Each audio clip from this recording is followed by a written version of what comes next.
Jewe mu bihumbi 2009 igihe cya operation umoja wetu ntuza yavuze Colonel Bora, nafashe telefone mpamagara Omega ariwe Colonel ariwe Ntawunguka Pacifique ari uyobora FDLR uyu ngo ndamuhamagara ndi Gisenyi, ndamubwira nti Pacifique uri umupilot wigiye piloting mu Bufaransa, ntabwo urinjije uri umunyabwenge,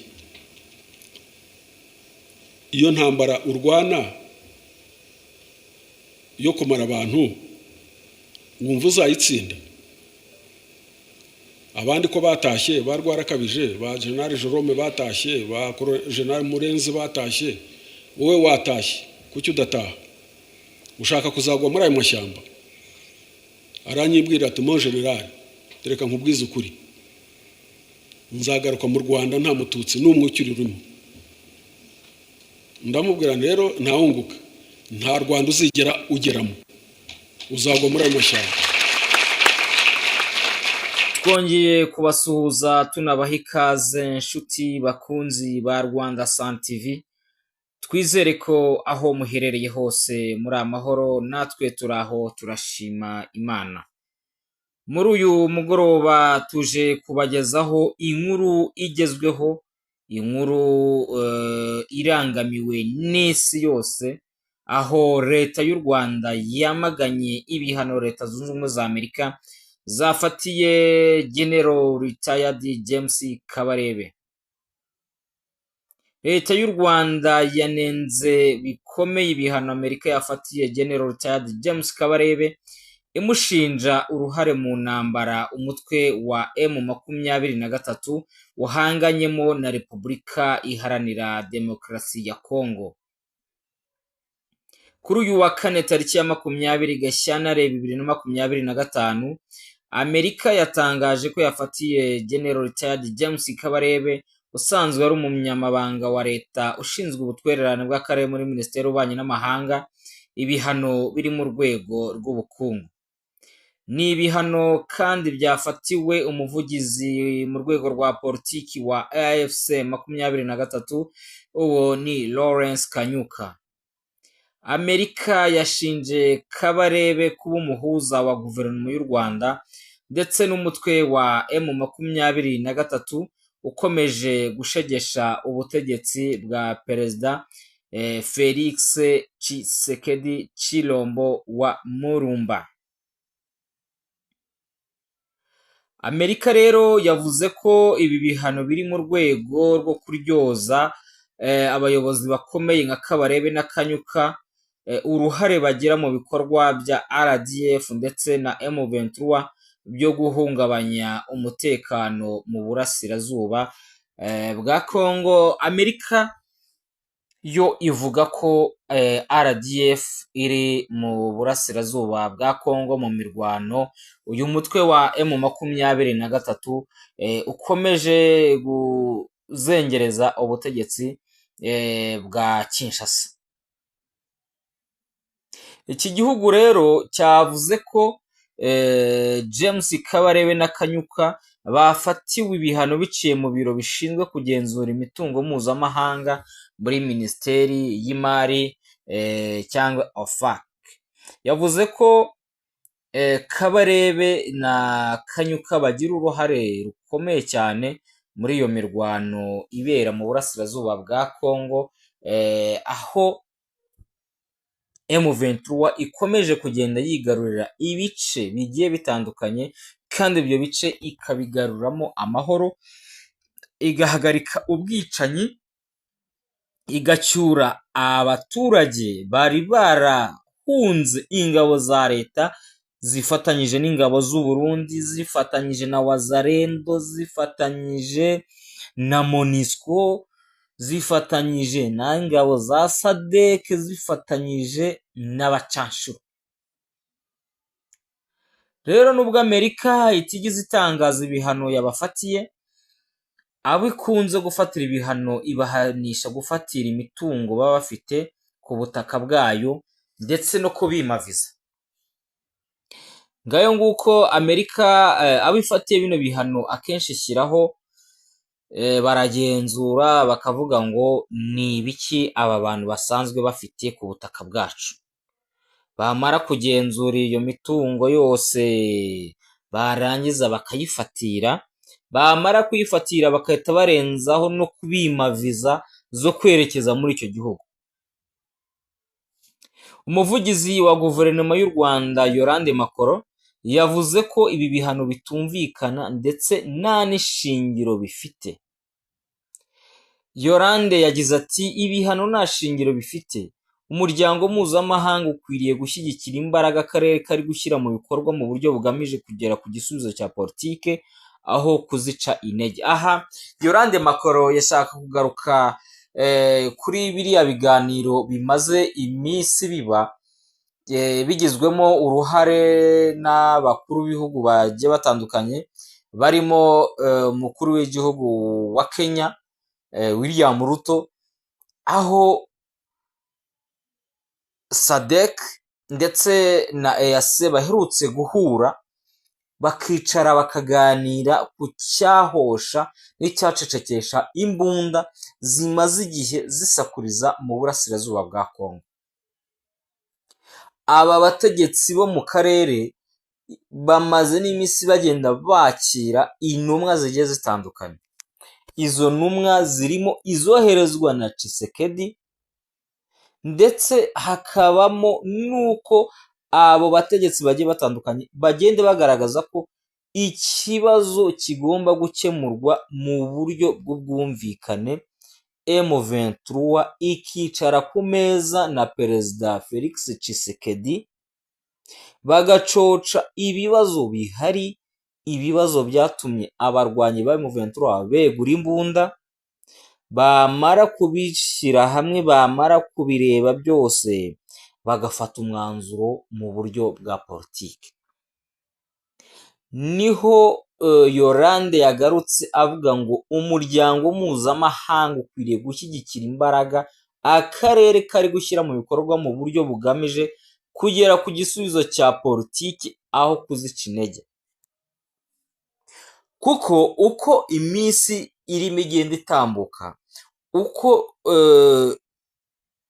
bimwe mu bihugu cyangwa mu bategetsi bagerageza guhuza ubutegetsi bwa Felix Tshisekedi n'umutwe wa M23, ahubwo hazamo izindi za kidobya, ukajya kumva ngo hafashwe ibihano runaka, ukajya kumva ngo ubutegetsi bwa Kinshasa bwagiye gutakambira ibihugu runaka ngo mufatire ibihano u Rwanda,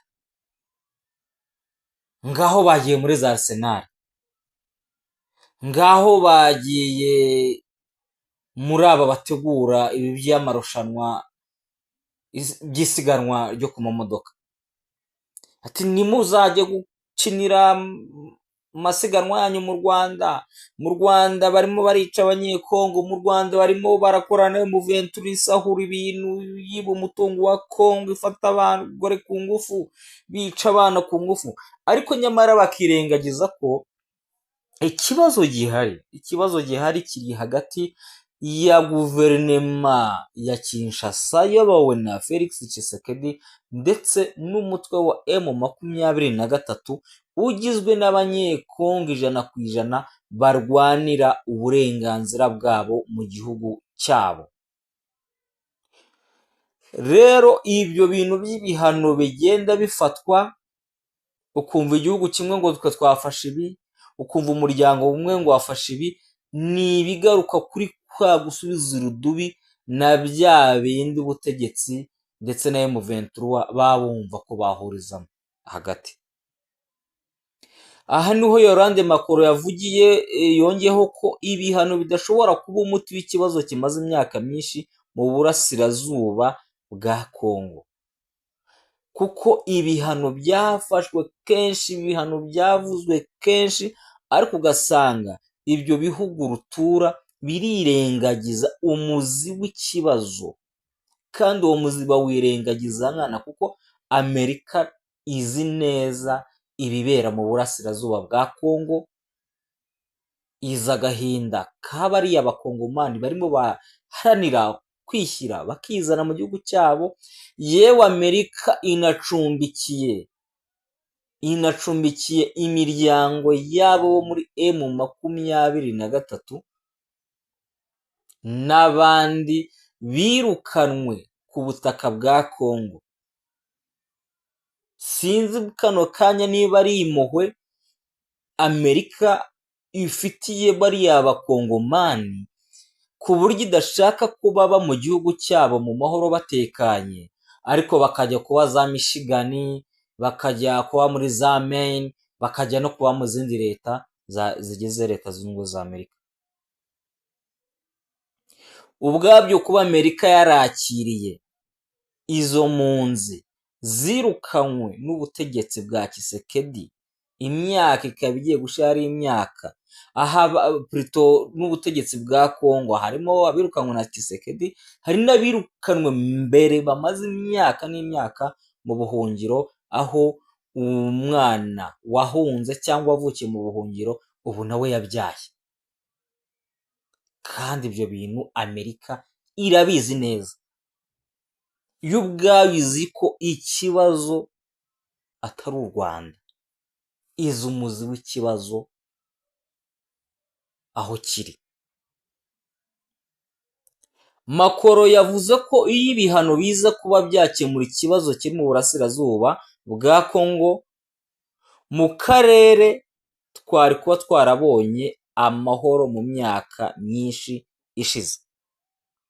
Iyo bavuze guhungabana k'umutekano muri Repubulika ya Demokarasi ya Kongo by'umwihariko mu burasirazuba, abantu bakwiriye kwita bumva ko ni ikibazo kigera ku karere k'ibiyaga bigari muri rusange ndetse na East Africa,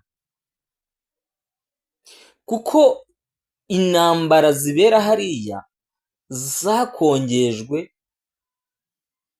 n'abasize bahekuye u Rwanda, basize bakoze jenoside yakorewe abatutsi mu 1994, n'ubu bagifite ingengabitekerezo yo kuza kongera kuyikora hano mu Rwanda, ntibavuye ku izima kandi bahora babyigamba.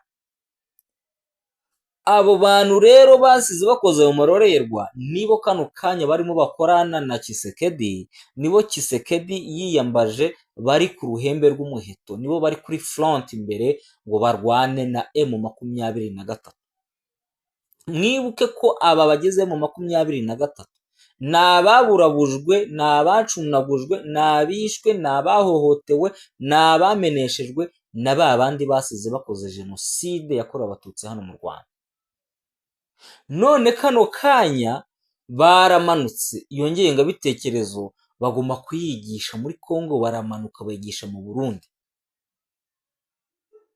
Aho ikibazo cyabaye ikibazo cy'iki kiri vaste, ntabwo ari ikibazo ubu kireba uburasirazuba bwa Kongo gusa, ni ikibazo kireba akarere, noneho kikongera kikaba ikibazo gikomeye ku Rwanda, aho abo bantu bigamba kandi banagambiriye kuza gukuraho ubutegetsi mu Rwanda, kuza kongera gukora jenoside. Ikindi noneho bakongera bagashyigikirwa n'abakuru b'ibihugu barimo Tshisekedi, barimo na Ndayishimiye Evariste uyobora Burundi. Aha rero niho Yolande Macron, umuvugizi wa guverinoma y'u Rwanda, avuga ngo iyo ibihano biza kuba byakemura ikibazo kiri mu burasirazuba bwa Kongo, mu karere twari kuba twarabonye amahoro mu myaka myinshi ishize. Kuko hari igihe ibihano byagiye bitangwa byagiye bitangwa kubera bari abayobozi baragenda bakarira te rwose ibintu byacitse, ariko kubera inyungu ibihugu by'amahanga bifite muri Kongo, nabyo bikamera nka wa mwana babwira ngo cira hano nyikubite. Kongo isigara abaye ngacira. U Rwanda rero rumaze igihe rugaragaza ko ntaho ruhuriye n'umutwe wa M23, kuko abawugize ari abaturage ba Kongo biyemeje kurwanya ihohoterwa abanyekongo bavuga ikinyarwanda, cyane cyane abo mu bwoko bw'abatutsi bamaze igihe bakorerwa. u Rwanda kandi rwagaragaje ko amahanga akomeje kwirengagiza ko akarengane aba baturage bamaze imyaka myinshi bakorerwa n'ubutegetsi bwa Kongo ariyo mpamvu y'iyi ntambara n'amakimbirane amaze igihe. U Rwanda rushimangira ko ikiruraje ishinga ari umutekano warwo no gukumira ibishobora kuwuhungabanya bivuye muri Kongo. Ibyo biwuhungabanya ni kwa kugambirira kuza kwica abanyarwanda ku butaka bw'u Rwanda, ibintu bitazongera kubaho, ibintu biri mu mitwe ya Ndayishimiye, ibintu biri mu mitwe ya Tshisekedi, ibintu biri muri FDLR.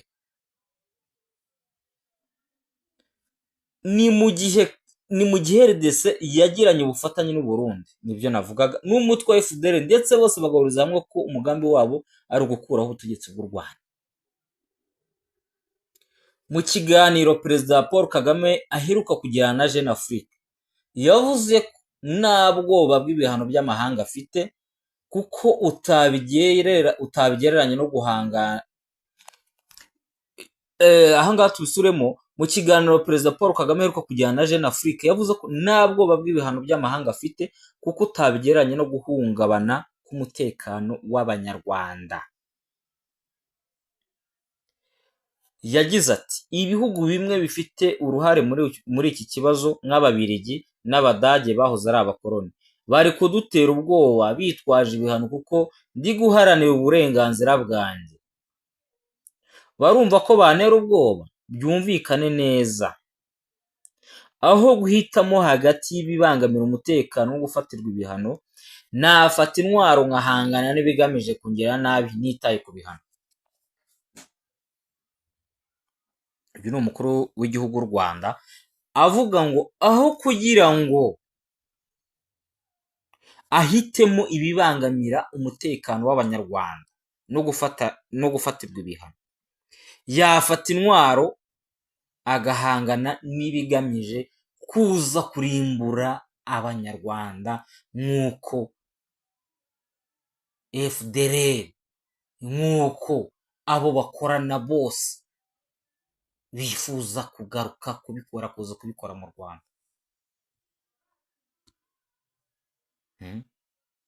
Ni ibintu bitashoboka, ni ibintu na buri munyarwanda atakwihanganira.